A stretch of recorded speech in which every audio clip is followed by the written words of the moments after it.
క్రొత్తగా ఆలోచించు, క్రొత్తగా ప్రయత్నించు, క్రొత్త పని మొదలుపెట్టు. అంతేకాదు, దేవుణ్ణి కలుసుకునే విషయంలో కూడా ఈరోజు నూతనంగా కలుసుకో. ఒక నూతన దినం మన విషయాలన్నిటినీ నూతన పరచమని చెప్తుంది.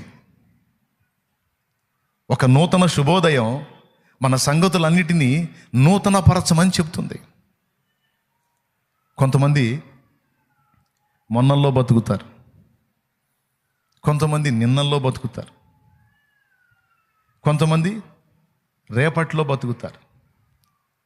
దేవుడు అంటున్నాడు, నేను నిన్నటికీ దేవుణ్ణే, రేపటికే దేవుణ్ణే, ఈరోజు కూడా దేవుణ్ణే. నేను